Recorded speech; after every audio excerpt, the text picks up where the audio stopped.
afternoon. I'm Shubhendu Ghosh. Welcome to Midday Prime. In the next 1 hour, we bring you all the stories and updates from India and the world. Earlier today, Prime Minister Narendra Modi hailed the scientific community for Made in India COVID vaccines in a record time and another step forward towards self-reliance in the area of airport surveillance technology. More on that in the show up ahead. Meanwhile, RBI in its bi-monthly monetary policy meet has kept the benchmark interest rate unchanged. All that and more. First, the top stories.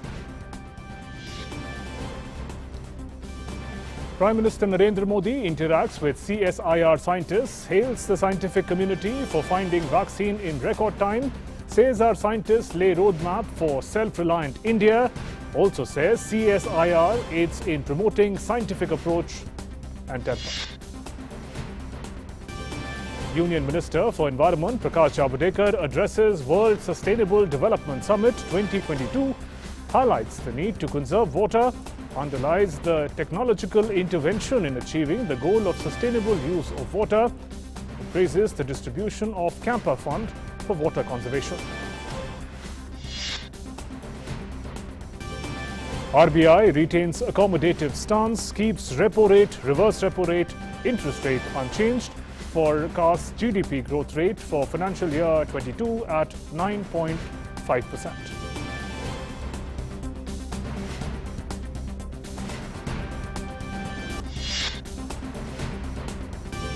Union Defence Ministry under Atmanirbhar Bharat Abhiyan procures surveillance radar for defence forces to increase air domain awareness, enhances safety and efficiency in flying operation of Navy and Coast Guard.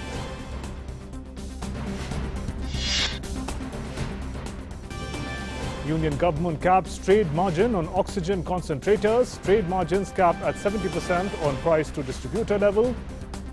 NPPA to inform revised MRPs within a week.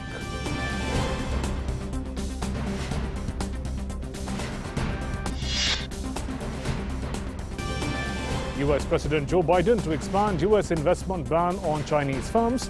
The ban to come into effect on 2nd August, hitting 59 firms, including communications giant Huawei.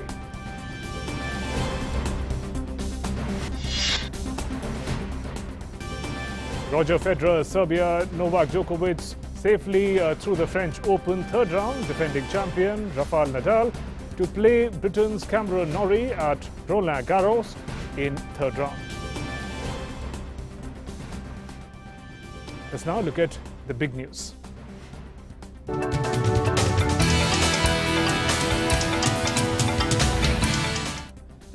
Prime Minister Narendra Modi today chaired the meeting of the Council of Scientific and Industrial Research, that's CSIR Society, via video conferencing.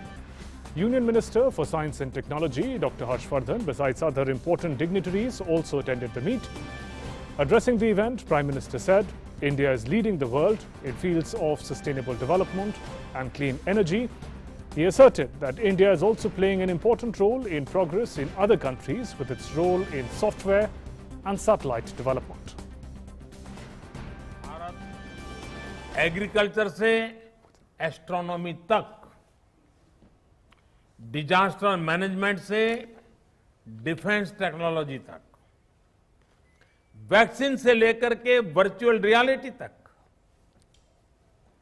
Biotechnology से लेकर के battery technology तक, हर दिशा में आत्मनिर्भर और सशक्त बनना चाहता है। आज भारत सस्टेनेबल डेवलपमेंट और क्लीन एनर्जी के क्षेत्र में दुनिया को रास्ता दिखा रहा है। आज हम सॉफ्टवेयर से लेकर सैटेलाइट तक दूसरे देशों के विकास को भी गति दे रहे हैं। दुनिया के विकास में प्रमुख इंजन की भूमिका निभा रहे हैं। इसलिए हमारे लक्ष्य भी वर्तमान से 2 कदम आगे ही होने चाहिए। And Prime Minister Modi also lauded Indian scientists for developing Made in India COVID-19 vaccine in a year, making the country Atmanirbhar, self-reliant in the area. आज हमारे देश के वैज्ञानिक दूसरे देशों के साथ कंधे से कंधा मिलाकर मानव जात की सेवा करने में जुटे हुए हैं, चल रहे हैं, उतनी ही तेज गति से काम कर रहे हैं। हमारे वैज्ञानिकों ने एक साल में he made in India corona vaccine बनाई और देशवासियों के लिए उपलब्ध करवा दी। एक साल में ही हमारे वैज्ञानिकों ने कोविड टेस्टिंग किट्स और अपनी जरूरी उपकरणों से देश को आत्मनिर्भर बना दिया। इतने कम समय में ही हमारे वैज्ञानिकों ने कोरोना से लड़ाई में नई नई प्रभावी दवाएं तलाशी, ऑक्सीजन प्रोडक्शन को स्पीड अप करने के रास्ते खोजे। आपके इस योगदान से, इस असाधारण प्रतिभा से ही देश इतनी बड़ी लड़ाई लड़ रहा है। And Prime Minister reiterated his call for self-reliant and strong India, saying that the COVID crisis may have showed its pace, but our resolve remains the same. Corona के इस संकट ने रफ्तार भले ही कुछ धीमी की है, लेकिन आज भी हमारा संकल्प है आत्मनिर्भर भारत, सशक्त भारत। आज एमएसएमई से लेकर नए नए स्टार्टअप तक, कृषि से लेकर के एजुकेशन सेक्टर, हर क्षेत्र में देश के सामने अनगिनत संभावनाओं का अंबार पड़ा हुआ है। इन संभावनाओं को सिद्ध करने की जिम्मेदारी आप सबको उठानी है।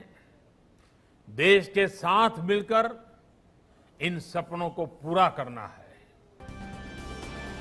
And my colleague Arun Sharma is joining us with a perspective on Prime Minister's important address to CSIR today. Arun, Prime Minister there acknowledging the wide spectrum of contribution of our scientist community. The highlight, of course, is the manner in which they could develop a vaccine in times of need in about a year. Absolutely. So the idea is as to how can the scientific community and the industries or the industrial community can collaborate with each other so that the benefit of research and innovation to reach the 130 crore Indians of our country. Now, the idea is that how can innovations be made, the research and innovation can be increased in this post-COVID or during the COVID pandemic time as well. Because when we talk about Industrial 4.0, when we talk about, that what or how the industries will perform in this post-COVID pandemic time. So the requirement will completely change, and it is the responsibility now of the scientific community to ensure that the new technology and research can be ensured that it reaches the industry so that finally it provides ease to 130 crore Indians. Second important aspect is that, the focus of the Prime Minister Narendra Modi is to become Atmanirbhar in all the sectors. And, be it the agriculture sector, the biotechnology sector, the COVID-related, innovations or research, in all these aspects, CSIR has played an important role in becoming Atmanirbhar. The Made in India products and innovations by CSIR has played a significant role in making India, or primarily making India as a big Make in India hub as well. So yes, this ensures that how India will perform in this post-COVID world. Countries like US, Japan, South Korea, for that matter, Russia for that matter, all these countries are massively investing as far as research and development capacities are concerned. And we have seen that how government in last 5 to 6 years has increased its budget allocation for research and development and science and technology. So in that aspect, it is very much important to become Atmanirbhar, number one, and to come out with a product and solutions which are cost effective and cost effective in nature, and zero defect and zero effect in nature. And in that context, CSIR can play an important role by becoming a bridge between the industrial community and of course the scientific community, so that the innovations to reach the industries and finally it reaches the 130 crore Indians of our country, so that their life become easy and they can walk in line with the international, science and research and development that are taking place. Vaccine is, of course, prominent, as you asked, Shwetu, is one of the big achievements as far as Make in India initiative is concerned. The scientific community has, in less than 1 year, has developed 2 Made in India vaccine. That speaks a lot about Indian scientists, the scientific community as well. But yes, more needs to be done. And in that context, Prime Minister Narendra Modi's vision was very much significant when he chaired this meeting of CSIR as the president of CSIR. Right, Arun, and the point that you were highlighting, the more comprehensive linkages between the scientific community, academia, and the industry, because when that happens, opportunities are going to open up for both the sectors, both for our scientists, science community, and the industry. Absolutely, and this is a big market as well, be it the agriculture sector, the biotechnology sector, food processing industry. Every industry is now looking for new innovations because post-COVID world will be very much different from the pre-COVID world. The way the work used to happen, the way we are working as of now. So everything is going to change in this post-COVID world. So every sector is looking for some new innovations and research and ideas. So it is the CSIR primarily has big responsibility now to fulfill that requirement of this post-COVID world of various sectors and various industries. And in that context, it is going to be very much significant that number one, there has to be coordination as far as industry's demand is concerned, as far as industry's requirement is concerned. Number two, the focus should be on cost-effective products because India's scientific community faces a big challenge from the big other big countries as far as cost-effective products are concerned. So in that context, how can durable and cost-effective solutions can be built by the scientific community so that a mass production can be done and then that can be provided to all the 130 crore Indians of our country so that they provide ease of living to these Indians as well. Last but not the least, we should not forget this fact that as far as Industry 4.0 that everybody is talking about, Industry 4.0 cannot be fulfilled, cannot be completed until and unless we have more and more innovations taking place. In this COVID pandemic, during this COVID pandemic time, we have seen that how robots have served in the hospitals. We have seen that the robots have served in hotel industry and artificial intelligence was used massively. CSIR has developed many products and solutions that are very much cost effective in nature. But yes, the need of the hour is to make their mass production. And industry and the scientific community needs to collaborate in that aspect. So in this context, it is going to be very much significant. This next 1 decade, that is from 2021 till 2030, it's going to be very much significant as India is also, running as far as achieving the Sustainable Development Goals target as well. So yes, on one side, focusing upon the Sustainable Development Goals target. So on the other side, focusing upon the economic innovative ideas. That is the need of the hour. And Prime Minister Narendra Modi chairing this important crucial meeting gives a vision to the scientific community, the academicians, and of course the industry leaders as well. Right, Arun, there. Thanks very much for joining us with those inputs. And a big news just coming in. The Defence Ministry has issued the formal tender for the purchase of 6 conventional submarines for more than rupees 43,000 crores. The 6 diesel-electric submarines with air-independent propulsion will be built by 2 Indian shipyards already shortlisted. They will tie up with 5 foreign OEMs, which have also been shortlisted by the Defence Ministry. Larsen & Toubro and Mazagaon Docks are shortlisted firms in the running for this mega deal. And my colleague Nandita is joining us with more updates on this important story breaking in. Nandita, 6 diesel submarines are going to be procured. The technology is going to be procured and be built by Indian Shipyards. Fill us in with the details that you have at the moment. Yes, this is a very old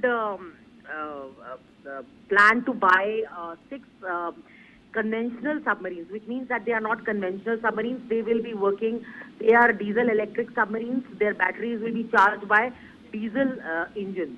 And this is Project 75 India, which was in the running for a long time, but when the Modi, nothing had come out of it. So when the Modi government, the first Modi government joined in 2014, in October 2014, if you remember, Shubhendu, the late Mr. Defense, the late Mr. Arun Jaitley was the Defense Minister. He had actually scrapped this process of buying from the foreign manufacturers, and he had said that this will be a completely made in India project under the strategic partnership model. Now, what is the strategic partnership model? It means that an Indian private or private firm will tie up with a foreign firm because these are very high technology and very state-of-the-art critical technology items from the foreign original equipment manufacturers, also known as OEMs. The Indian company can tie up and take avail the technology and build these items in India. So under the strategic partnership, these 6 diesel-electric submarines, and I again clarify that they are not nuclear submarines, they are conventional submarines, they are attack submarines, they will be armed with land attack and anti-ship cruise missiles. They will be built by either of these two, either Larsen & Toubro or Mazagon Dock, which is a public sector undertaking. Larsen & Toubro, as you know, is a private sector company. So out of these two, these two are in the running. One of them will be shortlisted, and they, of course, will be tying up with 5 other, anybody of these 5 foreign manufacturers. And these foreign manufacturers, if I could name them, are the South Korean company Daewoo, and the Naval Group of France, which was earlier known as Thales, and Navantia, right. The company of Spain. There is a company from Germany called ThyssenKrupp Marine Systems, which and also Rosoboron Export of Russia. So these are the 5 companies from which the final company which will win, the Indian company, out of these 2 will tie up, and this contract is actually a very big amount because it's 43,000 crore rupees worth, more than that in fact, and so it will provide significant technology infusion into the country, also employment and skill development for the country. A significant step for Atmanirbhar Bharat, or Make in India, as we call it. Nandita, if you could also simplify the technology. These are 6 diesel submarines with air propulsion system. What does that mean in simple parlance? And what kind of addition will that be to our existing fleet of submarines? Yeah, that's a very good question, because I would like to tell our viewers what this actually means. What has happened is that we have 2 types of submarines. Ones which are run by nuclear power. They can stay longer within the sea, and therefore their stealth, they are stealthy and are not easily detected by the enemy. And then others are the diesel-electric submarines. They, of course, the diesel is burnt, the engine is run, and they have battery cells which are charged. And these are diesel-electric or conventional submarines.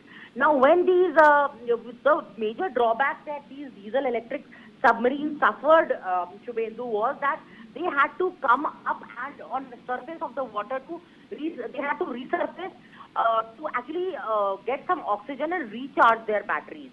Now, since there is a technology called air independent propulsion, or AIP, which means that these conventional submarines which are powered by a diesel electric engine and batteries, even they won't have to come up to the surface of the water and charge their batteries. That means that they can go undetected for long periods of time, and can, of course, there is a significant advantage that we have in stealth and surprise.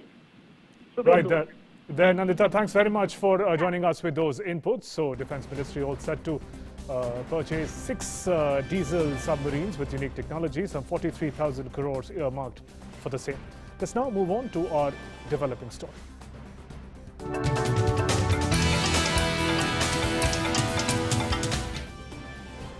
India continues to see decline in new daily COVID-19 cases. The country has been registering less than 2 lakh new cases for the 8th consecutive day. In the last 24 hours, 1.32 lakh new cases have been registered.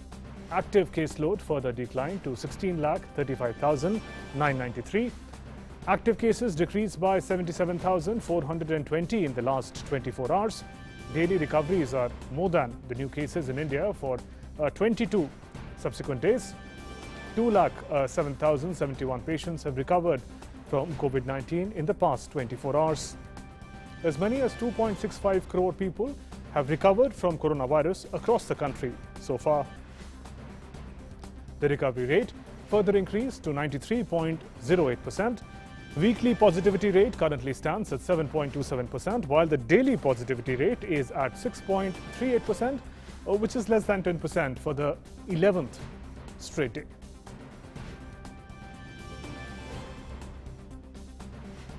Let's talk about COVID vaccination. India also continues to cross milestones as far as the vaccination drive is concerned. 22.41 crore vaccine doses have been administered so far under nationwide vaccination drive. Of this, more than 28.75 lakh people were vaccinated in the past 24 hours. As part of nationwide vaccination drive, Centre has been supporting the states and union territories by providing them COVID vaccines free of cost and facilitating direct procurement of vaccines by them as well. The government has so far provided, both through free of cost category and through direct state procurement category, more than 24 crore vaccine doses to states and union territories. Of this, the total consumption, including wastages, is over 22.27 crore doses. Over 1.93 crore COVID vaccine doses are still available, with the states and union territories yet to be administered. And according to Indian Council of Medical Research, as many as 35 crore 74 lakh 33,846 samples for COVID have been tested in the country so far. Of this, 20 lakh 75,428 samples were tested just yesterday.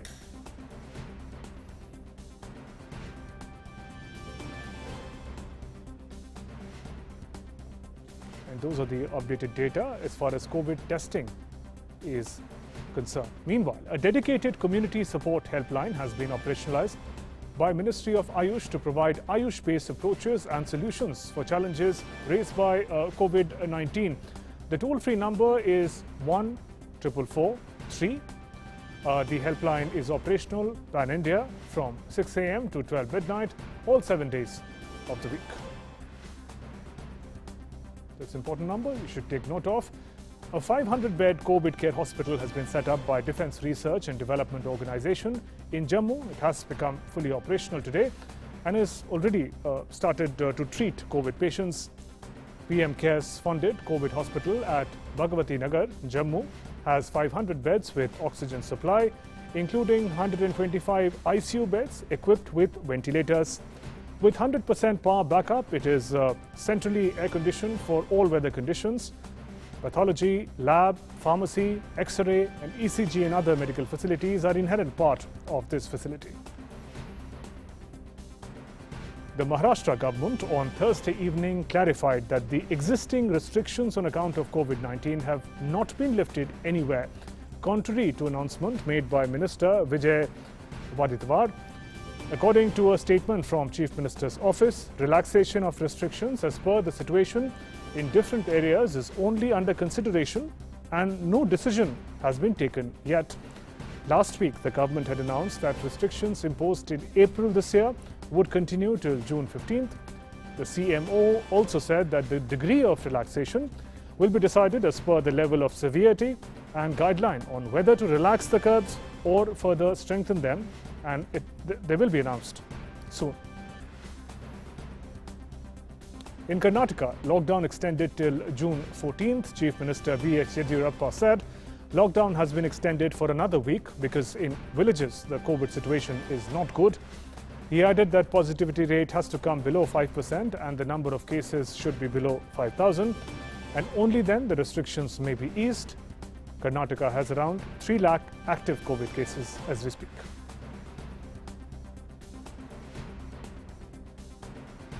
Meanwhile, the Oxygen Express continues to provide much-needed relief to states needing oxygen for COVID hospitals. As part of its journey, Bengaluru Division received 25th Loaded Oxygen Express of Karnataka. The outgoing rake will be the 50th Oxygen Express handled by Bengaluru Division. These express trains have immensely helped in improving the availability of liquid medical oxygen in the state during the most difficult phase of the pandemic. All these 25 incoming rakes and 25 outgoing rakes have achieved average speed of over 80 kilometers per hour in Bangalore Division's jurisdiction. Some of these trains were run by all female crew. Women managed the entire program. Running of Oxygen Express trains by all female crew in Bengaluru Division has also featured in Prime Minister's Mann Ki Baat program earlier in May. It is also to be noted that Oxygen Express trains for Karnataka carried one of the highest average loading of liquid medical oxygen per trip. Indian Railways continues its journey of bringing relief by delivering liquid medical oxygen (LMO) to various states across the country. So far, it has delivered over 24,000 metric tons of medical oxygen in more than 1,438 tankers to various states across the country. Notably, 352 oxygen expresses have completed their journey so far and brought relief to various states. Further, around 3 loaded oxygen expresses on the run with more than 194 metric ton of medical oxygen in 11 tankers. Oxygen relief by the express trains reached out to 15 states, including delivering over 2,100 metric ton of liquid medical oxygen each to Andhra Pradesh, Tamil Nadu, Karnataka and Telangana. And it is worth mentioning that Oxygen Express trains started their deliveries about 40 days back on 24th of April in Maharashtra with a load of 126 metric ton. It is Indian Railways' endeavour to deliver as much as oxygen as possible in the shortest time to the requesting states.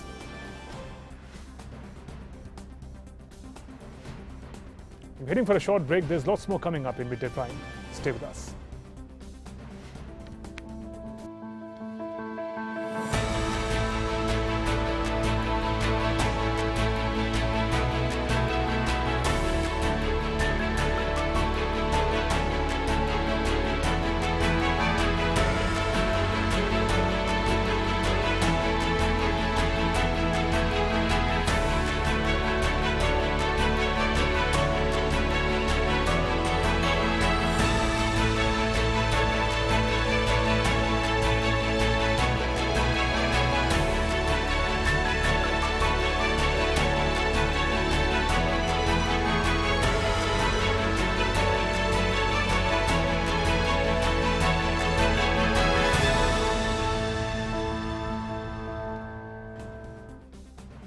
Welcome back. You're watching Midday Prime. Union Minister and senior BJP leader Prakash Javadekar today slammed Punjab government for its handling of coronavirus crisis in the state.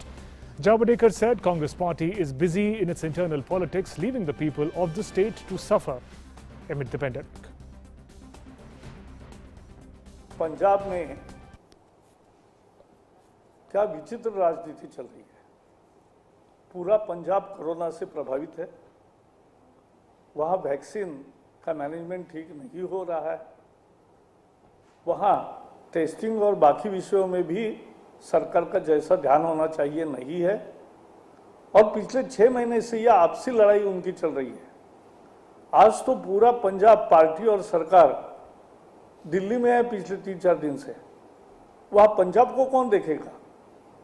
अपनी internal politics के लिए पंजाब के लोगों की अनदेखी करना ये कांग्रेस का बड़ा पाप है। The senior leader also said that Punjab government has been provided with more than 1.4 lakh doses of co-vaccine at rupees 400. They've given it to 20 private hospitals at around 1,000 rupees. Covaxin के उनको 1 लाख से ज़्यादा 1,40,000 से ज़्यादा डोसेस मिले। उसमें से वो 400 रुपए को मिले और ये 1,000 रुपए को उन्होंने 20 प्राइवेट हॉस्पिटल को दिया। यानी कोविन जैसे वैक्सीनेशन में भी वो राज्य सरकार प्रॉफिट ही कमाना चाहती है, तो ये कैसा जनता का प्रशासन है। The Amrinder Singh-led Congress government came under fire from opposition parties for allegedly selling vaccines to private hospitals. SAD President Sukhbir Singh Badal has claimed that the Congress government purchased vaccines at less amount and sold it to private hospitals at much higher rate, which in turn charged hefty amount from the end beneficiary.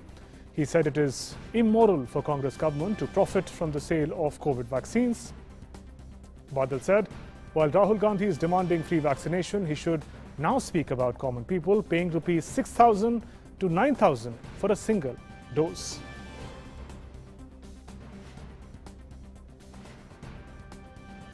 Let's now move on to our National Prime segment.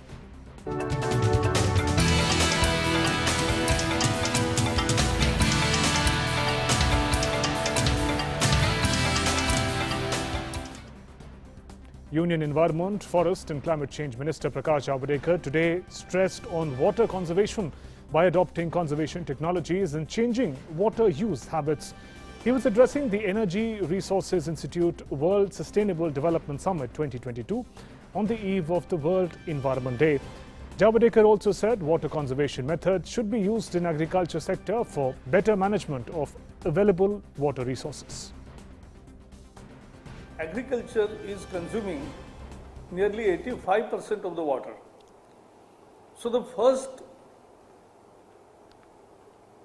saving should come from agriculture.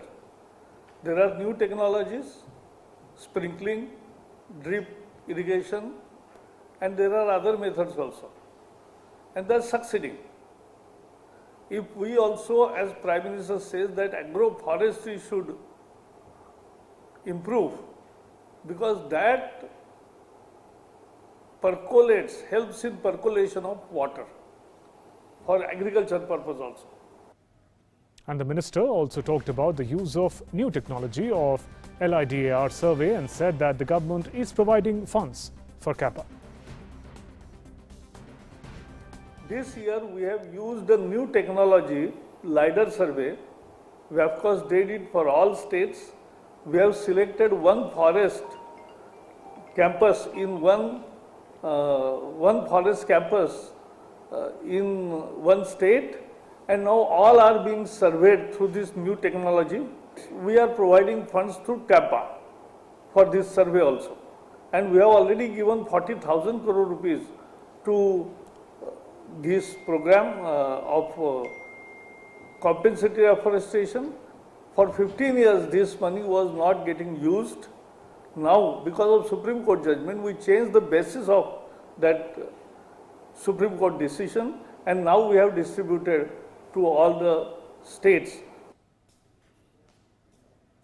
Moving on, the Ministry of Defence has signed a contract with Mahindra Telephonics Integrated Systems Limited for procurement of 11 airport surveillance radars with monopulse secondary surveillance radar for Indian Navy and Indian Coast Guard yesterday.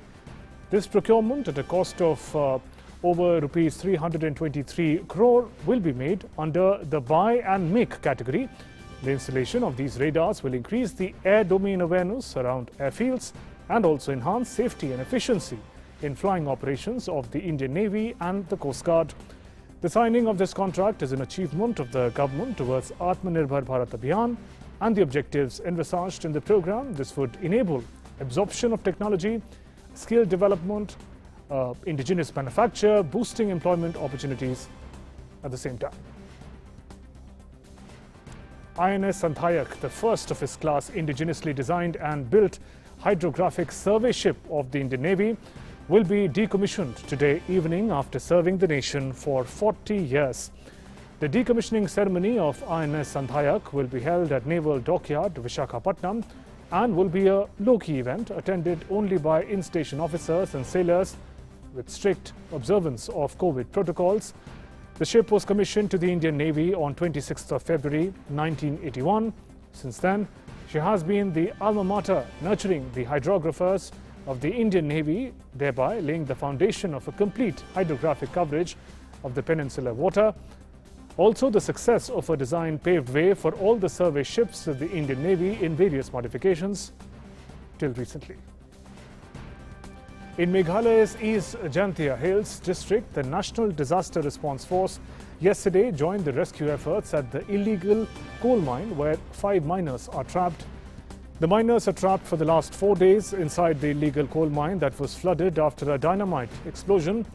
NDRF rescuers entered the coal mine shaft with the help of crane, where they assessed the water level inside of the shaft and found it approximately 153 feet.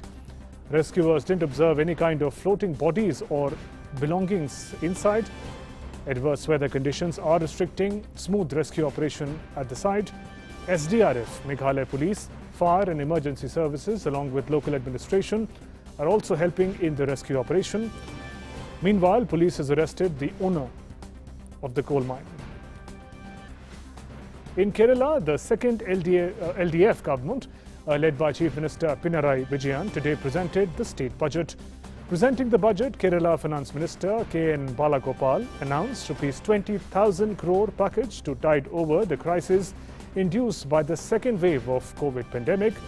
He said 2,800 crore rupees will be used to tackle health emergency, 8,300 crore rupees as interest subsidy for loans, while 8,900 crore rupees will be used for direct disbursement to those in crisis.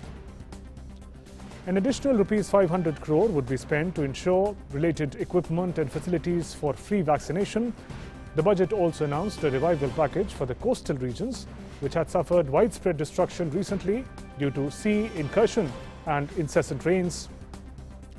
The Assembly session will conclude on the 14th of this month after presentation of the Financial Appropriation Bill.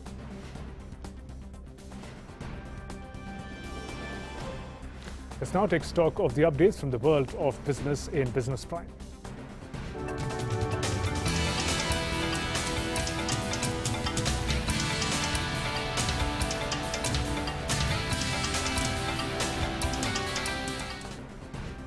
And my colleague Tanvi joins us with the details. Thank you, Shubhendu. Up first in Business Prime, the Reserve Bank of India today in its bi-monthly monetary policy meet has kept the benchmark interest rates unchanged. The repo rate or lending rate will continue at 4%, while the reverse repo rate or RBI's borrowing rate will be at 3.35%. The interest rates have been kept unchanged for the 6th consecutive policy. Announcing the decisions of the Monetary Policy Committee at the end of its 3-day bi-monthly meeting, RBI Governor Shaktikant Das said that they will maintain the accommodative stance as long as necessary to revive and sustain growth on durable basis and to mitigate the impact of COVID-19 on the economy. He also said that the decision to maintain the status quo on lending rates was taken unanimously by the panel. Voted unanimously to maintain status quo, that is keeping the policy repo rate unchanged at 4%. The MPC also decided unanimously to continue with the accommodative stance as long as necessary to revive and sustain growth on a durable basis and continue to mitigate the impact of COVID-19 on the economy while ensuring that inflation remains within the target going forward. The marginal standing facility, that is MSF rate, and the bank rate remain unchanged at 4.25%. The reverse repo rate also remains unchanged at 3.35%. The RBI has cut the 2021-22 financial year GDP growth forecast to 9.5% from the earlier forecast 10.5%. CPI inflation is pegged at 5.1% for the same tenure. Real GDP growth is now projected at 9.5% in 2021-22, consisting of 18.5% in first quarter, 7.9% in second quarter, 7.2% in the third quarter, and 6.6% in the fourth quarter of 2021-22. On the inflation front, RBI continued to maintain its stance of looking through the short-term spikes as it forecasted a consumer price index-based inflation of 5.1% for 2021-22, which will be higher than its target of 4%, but within the policy range of 2 to 6%. CPI inflation is projected at 5.1% during 2021-22, and this consists of 5.2% in the first quarter, 5.4% in second quarter, 4.7% in third quarter, and 5.3% in the fourth quarter of 2021-22, with risks broadly balanced. PhD Chambers of Commerce and Industry has welcomed RBI's decision of maintaining status quo on interest rate. Chambers President Sanjay Agrawal said that they also welcomed RBI's growth projection. PhD Chamber of Commerce and Industry welcomes today's announcements by the Monetary Policy Committee of Reserve Bank of India, maintaining the repo rates at 4% and reverse repo rates at 3.35%, indicating an accommodative stance. We are also encouraged by the projection of 9.5% GDP growth and the consumer price index, the inflation being restricted to 5.1% for the financial year 21-22. We would especially like to welcome the announcement of the 15,000 crore facility for lending to the troubled hospitality and tourism sectors, as also the rupees 16,000 crore facility for MSMEs announced through SIDBI.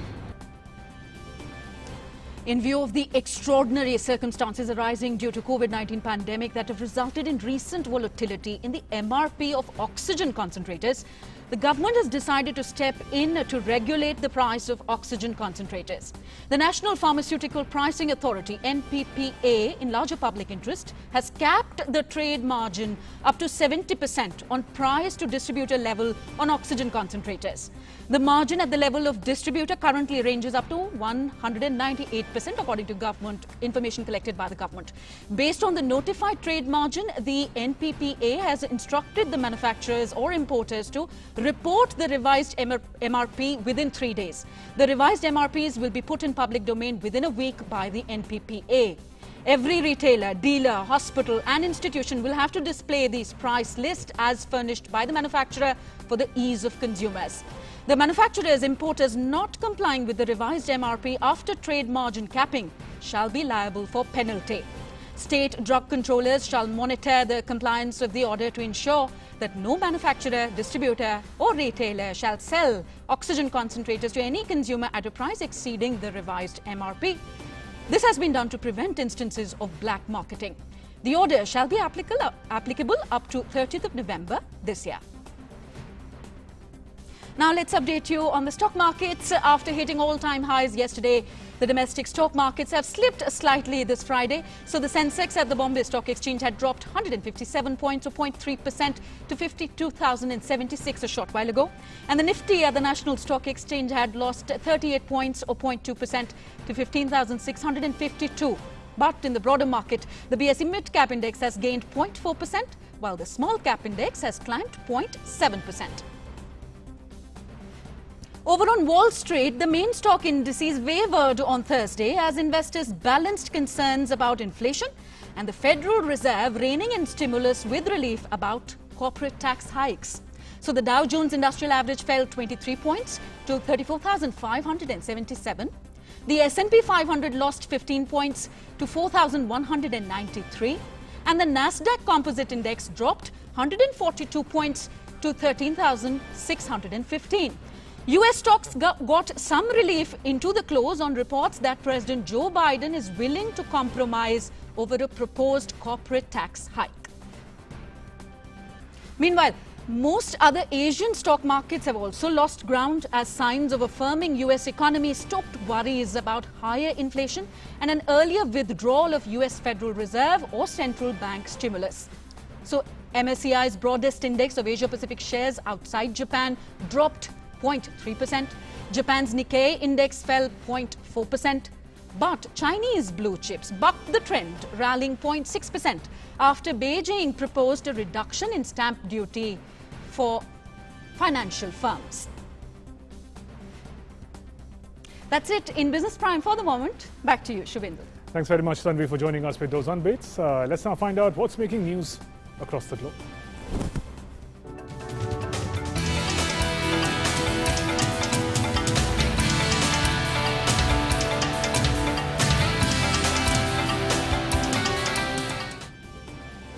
US President Joe Biden on Thursday signed an executive order banning Americans from investing in dozens of Chinese tech and defense firms believed to be linked to China's military. The new executive order will come into effect on 2nd of August, will hit some 59 firms, including communications giant Huawei. The list of firms will be updated on a rolling basis. The move expands an order previously signed by former President Donald Trump that applied to 31 Chinese companies that the administration said enable the development and modernization of China's military and directly threatens that of US security. Under the new order, US investors will be restricted from buying or selling publicly traded securities for other companies. US-China relationship is crucial to both sides and the wider world, with Beijing repeatedly calling on the new administration in Washington to improve ties, which has deteriorated under his predecessor, Donald Trump. The United States has said that it would continue its ironclad support for Israel, regardless of what government is in place. US State Department spokesman Ned Price said nothing will change between both the countries even if there is a change in regime in Israel. Israeli Prime Minister Benjamin Netanyahu is facing the prospect of an end to his 12-year run as premier, as his political opponents have agreed on forming a government of left-wing, centrist and right-wing parties. Meanwhile, US Defense Secretary Lloyd Austin on Thursday met Israeli Defense Minister Benny Gantz at the Pentagon. Both the leaders reaffirmed their commitment to Israel's security. In his meeting with Gantz, Austin said US administration fully supports Israel's right to defend itself against rocket attacks fired indiscriminately by Hamas and other Gaza-based militants against the Israeli civilians. Let's also take stock of the COVID-19 situation from across the world. The world continues to fight COVID-19 pandemic. So far, over 17.29 crore people have tested positive for coronavirus globally. The number of recoveries stand more than 15.56 crore. As many as over 37 lakh people have died worldwide due to COVID-19. United States continues to register a maximum number of COVID-19 cases in the world. More than 3.41 crore people have tested positive for coronavirus in the country, while the casualties, the deaths so far due to the virus in the US are over 6.11 lakh. Meanwhile, the United States has eased the restrictions to facilitate vaccine manufacturing outside America using its resources. A White House release stated that the United States will be removing the Defense Production Act or DPA priority ratings for SHT, Novavax and Sanofi. While the manufacturers will continue to make these three vaccines, the action will allow US-based companies that supply these vaccines to make their own decisions on which orders to fulfill first. The DPA ratings give United States producers priority access to supplies and equipment needed to manufacture the vaccines that are in short supply around the world. Lifting them could free up the raw materials for major vaccine makers elsewhere, especially Serum Institute of India. Now, this easing will help Serum Institute of India to shore up resources and increase production capacity for AstraZeneca Novavax vaccine. India had raised the issue of supply chain constraints impacting the production capacity of vaccines with the US. With the news easing, Indian manufacturer may be able to fulfill their global commitments more smoothly. This will also allow India, as part of the Quad's vaccine policy, to bolster the vaccine supply chain within the region. We have secured enough vaccine supply for all Americans. This is a direct result of the President taking aggressive action, including through the use of the Defense Production Act, the DPA, to mobilize the full force of U.S. vaccine manufacturing and production. Because of those actions and the success of U.S. vaccine manufacturers, we are confident in our supply of our authorized vaccines. As a result, we're removing the DPA priority ratings for AstraZeneca, Novavax, and Sanofi. While the manufacturers will continue to make these three vaccines, this action will allow US-based companies that supply these vaccine manufacturers to make their own decisions on which orders to fulfill first. And now time to track all the action from the world of sports.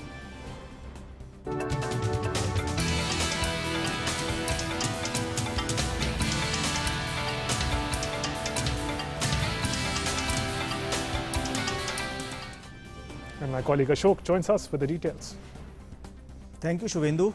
In our countdown to the Tokyo Olympics, we are regularly profiling some of the biggest Indian medal contender on DD India and DD News. Today we feature veteran Indian boxer MC Mary Kom. Take a look.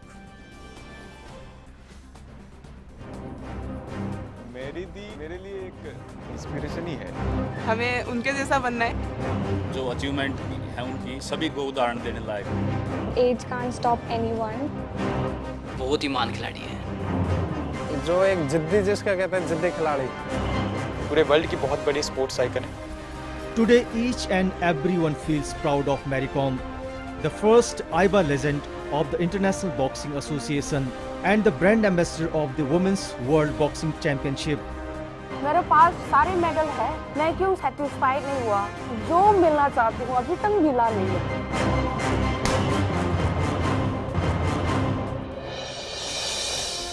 Many kids draw inspiration from her biography and the film and documentary made on her life, and learned boxing tricks and techniques at her academy. Her legendary boxing career began in 2001 by winning the national gold.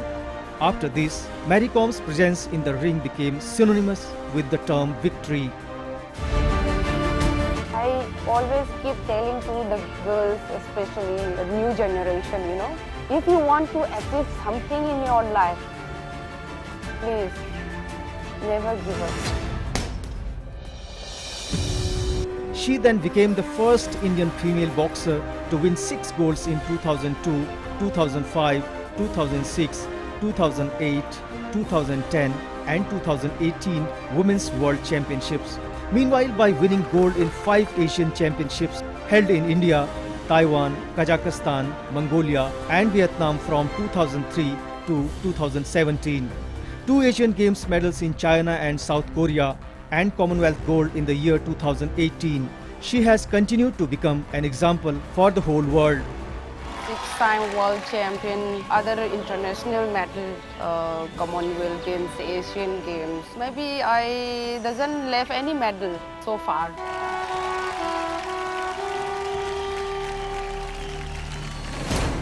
Mary Com gave her career best in 2012 London Olympics, but for some reason she missed the gold and had to be content with the bronze medal.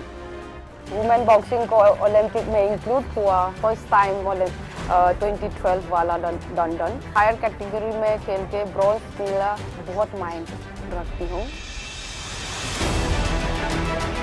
I have still not getting in my hand the Olympic gold.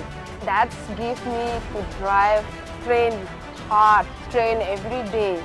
Don't miss any single training day. Honored with 2 honorary doctorates, Rajiv Gandhi Khel Ratna Award and Padma Vibhushan Award, MC Mary Com is still engaged in her training with great dedication like any new player. And with her performance in the Asian Olympic qualifiers, she has ensured her participation for the Tokyo Olympics. What is only so long. I was working so hard. Thank you so much.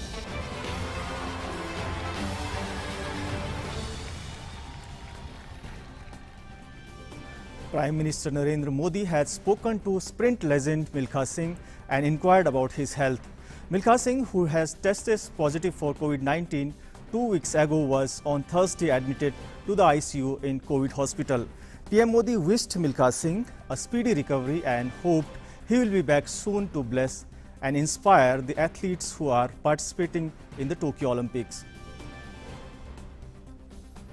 In the French Open update, Roger Federer became entangled in a rare running dispute with a chair umpire before safely securing his place in the French Open last 32. Federer saw off Marin Cilic for the 10th time in 11 meeting, winning but only after a second set bust-up with the umpire.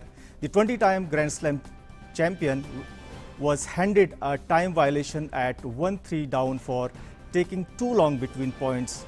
Federer, the oldest man in the draw at 39, lost his cool and the set before recovering to defeat former world number 3 Marin Cilic.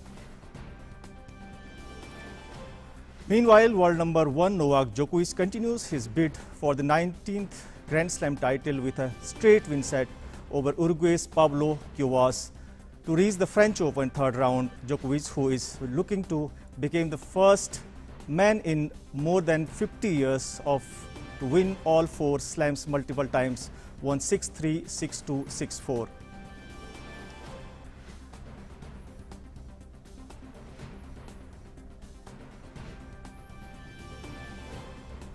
So that's all in Sports Prime. Namaskar. Thanks very much, Ashok, for joining us with those inputs. And with that, we also conclude this edition of Midday Prime. Just a gentle reminder, wherever you are, please do follow all COVID-appropriate behavior, including wearing a mask at all times. Stay safe.